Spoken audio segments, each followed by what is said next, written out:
कई बार लोगों के साथ ऐसा होता है, बाहर से आते हैं घर के अंदर, गाड़ी की चाबी, घड़ी, चश्मा या फिर पेन रख देते हैं चीज़ों को, और जब उन्हें दोबारा आवश्यकता पड़ती है ऑफिस जाते समय सुबह या कुछ और काम के लिए बाहर जाते समय, तो पता चलता है वो चीज़ें मिल नहीं रही हैं।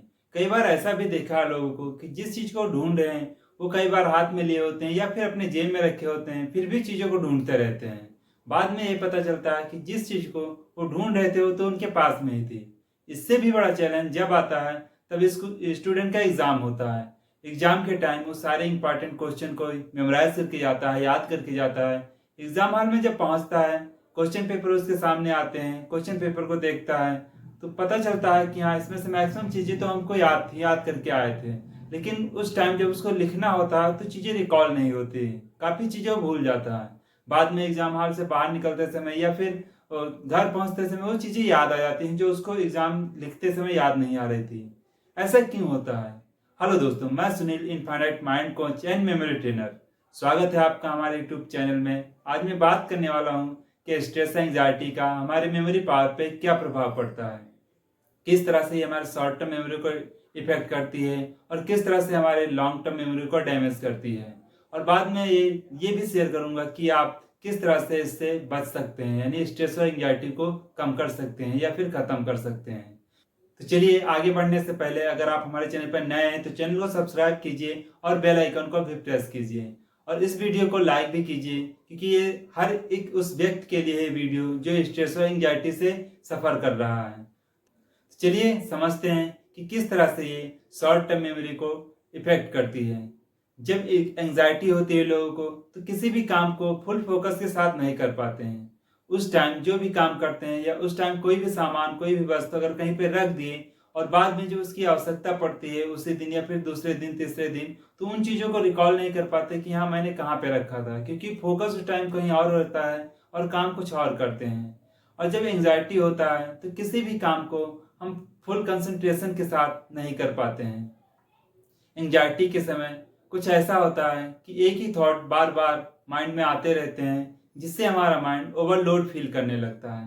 अब जब ओवरलोड फील करने लगता है तो उस टाइम कोई भी नई चीज़ याद करना या फिर पहले से स्टोर जो डाटा है उसको फिर रिकॉल करना, दोनों मुश्किल हो जाती हैं।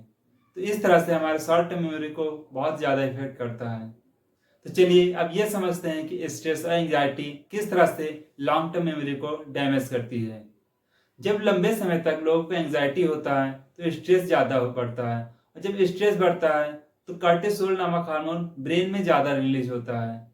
कार्टिसोल हार्मोन जो होता है ये हमारे ब्रेन के अंदर हिप्पोकैम्पस नामक जो पार्ट होता है, जो हमारी मेमोरी का पार्ट होता है, जहाँ पे हम चीज़ों को स्टोर करते हैं, याद करते हैं, उस पार्ट को डैमेज करने लगता है।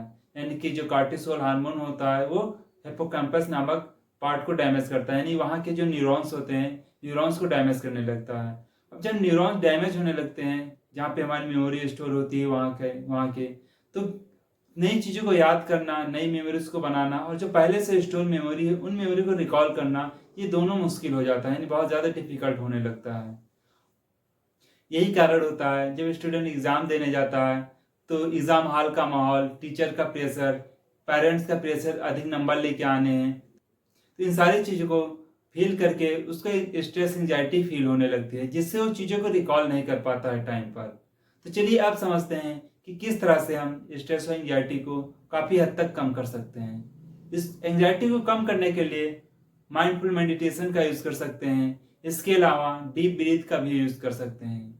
डीप ब्रीथ एक ऐसी टेक्निक है जिसकी सहायता से आप कभी भी और कहीं भी इसका यूज करके अपने एंजाइटी को काफ़ी हद तक कम कर सकते हैं। जब भी आपको ऐसा लगता है कि आपके माइंड में कोई थॉट आ रहा है, बार बार थॉट आ रहा है, आप कुछ अलग सा फील कर रहे हैं, उस समय अगर आप 2 से 3 बार डीप ब्रीथ करते हैं, 1 मिनट का टाइम निकाल के डीप ब्रीथ करते हैं, तो तुरंत आपको राहत मिलती है और प्रेजेंट स्टेट में आ जाते हैं, जिससे आपको अच्छा फील होता है। इसके अलावा आप नियमित मेंटल और फिजिकल एक्सरसाइज करके अपनी डाइट को प्रॉपर वे में बैलेंस डाइट ले करके और अपनी नींद को पूरा करके आसानी से आप इस स्ट्रेस एंजाइटी को कम कर सकते हैं। आई होप ये वीडियो आपको पसंद आई होगी। अगर आप भी चीज़ों को भूल जाते हैं तो मेरी पहले से upload video best memorisation technique जरूर देखिएगा, जिससे आपको पता चलेगा कि किस तरह से हम चीज़ों को आसानी से मेमोराइज कर सकते हैं। और ये वीडियो उन लोगों तक जरूर शेयर कीजिएगा जो स्ट्रेस एंजाइटी से सफ़र कर रहे हैं। चैनल को सब्सक्राइब करने के लिए और वीडियो को लाइक करने के लिए बहुत बहुत धन्यवाद। फिर मिलते हैं अगली वीडियो में, जब तक के लिए नमस्कार।